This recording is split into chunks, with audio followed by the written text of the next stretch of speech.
This is Mrs. Ziegler, and I'm going to go through your notes for unit conversions. So this is a sheet that you should have gotten in class. If you did not get it in class because you were absent or you forgot to grab it, no worries, just write this into your notebook or on a sheet of notebook paper. So before I go over this, I'm going to go over the reading that was done the day of your test that you should have completed.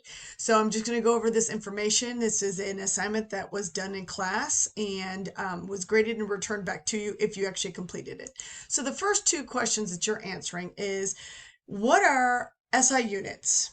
And what are metric prefixes? From your reading, you should have seen that SI units are the standard units that all scientists use throughout the world. I talked about this at the beginning of the semester when we talked about measurement tools and the units that go with those tools of what we generally measure.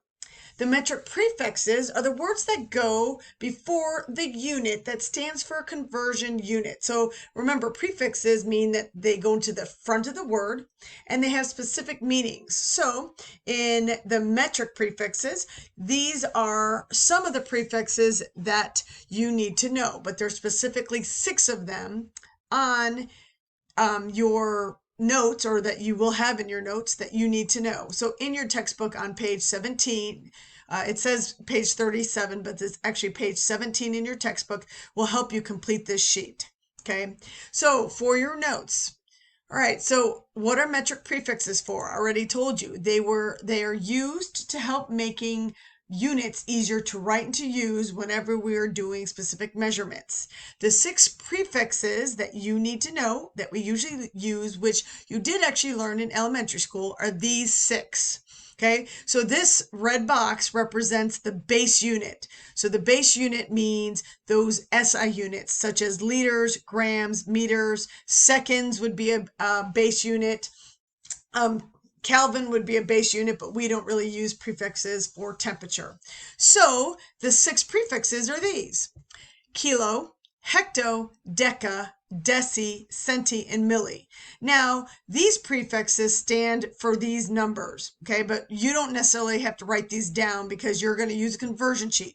You do have to remember that these are the 6 prefixes that you've learned before and that have heard. Mainly kilo, centi, and milli are the ones that you hear the most, but you should recognize when you hear any one of the other 3.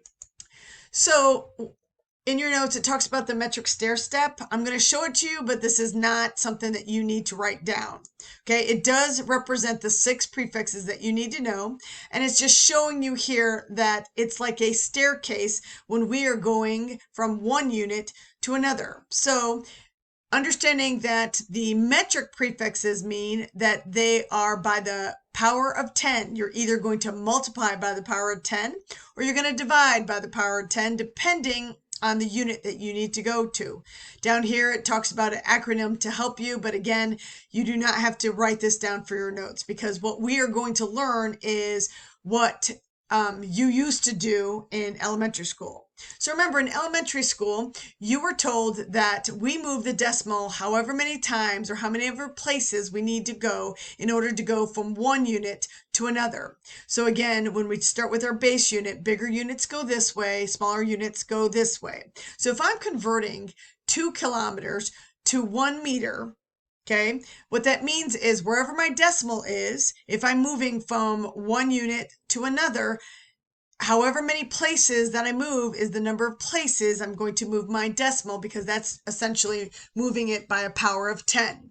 So if I'm going from kilo to hecto, that's one movement. From hecto to deca is another, and then deca to the base unit of meters, the other. So by doing this, that means I need to move my decimal 3 times. So that means that to convert from 2 kilometers to meters, it would make it 2,000 meters. Okay, that's using the staircase or knowing how to move your decimal based off of the power of 10 using our 6 prefixes. Okay, now I'm going to go over how we are going to do our conversions. So you need to know what a conversion factor is and how we use it to convert from one unit to another. So in your reading, we found that a conversion factor is a ratio of equivalent measurements that is used to convert a unit from one unit to another. The way that we use it to do this is by multiplying through the correct conversion, in which we cancel out the unit that is given and leaving the unit that we wanted.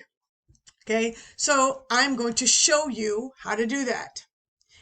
So there are basically different names for the same thing. So what we're doing is a mathematical way to convert units from one unit to another based on the equivalent quantities. Okay, it's called unit conversions. You will sometimes hear it as dimensional analysis, or you'll sometimes hear it as factor label method. Okay, these are all the same things, right? So in class, I gave you this sheet in which you would use to find the path to get you from one unit to another. So using this conversion sheet, we're going to look at our volume conversions. Okay, so using our volume conversions, we're finding a path in which we will use to get from one unit to another. So looking at our path, we see that we have cups that is equal to quarts. Okay, so if I look at my conversions, I see that my cup is equal to quart. So now I want to see what else is equal to the cup. So if I look in my conversions here, I see that a cup is also equal to an ounce. So the next thing that the cup is equal to is the ounce. If I continue to look at that conversion sheet, I will see that the ounce is equal not only to the cup, but it is also equal to the cubic centimeter. If I look on the conversion some more, I can see that the cubic centimeter is equal to another unit, which in this case would be liter. Okay, so this is just showing us different paths to get from one unit to another. Okay, so this is just showing you visually how I can get from liters to ounces, where I can either go from liter to quart, to cup to ounces, or liter to cubic centimeters to ounces. Those are two different paths that I can use to get to the unit that I want. There is no right or wrong as long as your conversion is equal to each other. Okay, so we're going to do another one. We're going to use time because everyone should know your conversions for time. So if I have seconds, seconds is equal to minutes. And minutes is equal to hours, and hours are equal to day. Based off of these units up here, we know that the day can be equal to the year and is also equal to the week. Okay, so on your path sheet, you can do the other two paths using the conversion sheet that you are given in class. Again, no one is asking you to memorize anything. You just need to use the resources that you have in order to solve your problem. So you have this sheet that you're given. This is for you to use, and you need to always have it out whenever we're doing conversion problems. Okay, but some of our conversion problems will give you the conversions that you need, but when you're not given the conversions, you will look at this sheet. All right, so in your notes, we are going to go through these problems. Okay, so that in your notes you have these practice problems in order for you to do what you need in order to convert. So the first problem, again, looking at our conversion sheets. So if I look here using distances, so these are our conversion units. If I look at this particular conversion, 1,000 meters is equal to 1 kilometer. So we know that this is an equivalent, just like all of these. For writing a conversion factor, you can either write it as 1,000 meters over 1 kilometer or 1 kilometer over 1,000 meters. These are the two ways that you can write it, and they're equal to each other. It just depends on what your problem is solving for in order to know which way you're going to write your fraction. So again, we're going to start with our problem. So on your paper, you either may have lines and a multiplication, okay? The way that we are going to do our unit conversions is using what's called the fence post. So wherever your multiplication sign is, you're going to draw a line straight down through it, and then you're going to make a T. You need to understand that this straight line means multiply, and this horizontal line means divide. So when you're starting your problem, you always start with what you've been given. So this is what I've been given, 4,500 meters. So I'm going to start that here. If you were a person that needs to have something written underneath, write a 1. Otherwise, you will leave it blank. Now, to do unit conversions, the first thing that you do is whatever unit you are given or that you're starting with, you need to automatically write it diagonal to it. what's on top needs to be equal to whatever unit you have. So looking at your conversion sheet, you will see that in the distance units conversions, you'll see that 1 meter is equal to a kilometer. So I can automatically write this unit on the top. Now, to figure out where the numbers go, you look at your conversion sheet. So if you remember, in the conversion sheet, there are 1,000 meters in 1 kilometer. So this is how it's written. Again, the way that you figure out what numbers go where is based off of what numbers are next to the units that you are given. So when we're doing the math portion, okay, when numbers are next to each other, you're going to multiply. When the numbers are underneath the line, you're going to divide. So mathematically, I will take 4,500 times 1 divided by 1,000. But since it's multiplied by 1, I'm going to go ahead and ignore that. And since it's a number on top of another one, it's going to be 4,500 divided by 1,000. My meters cancel so that the unit that's left over is kilometers. So the answer is 4.5 kilometers. Okay, we're going to do the next one. So how many centimeters are in 12 meters? So again, we start with what we're being given.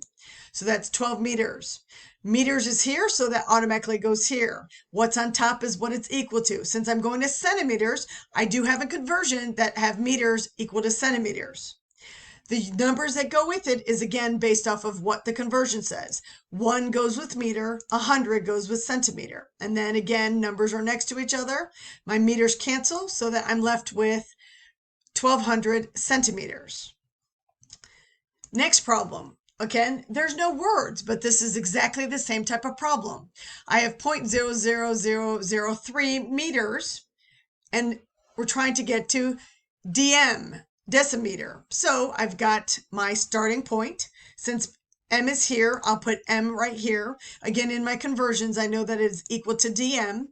So again, numbers, 1 goes here, 10 goes there. Again, I get this number from the conversion sheet that you should have handy. Then numbers are next to each other, so I multiply. dm is the unit that's left over. Okay, again, next problem, same setup.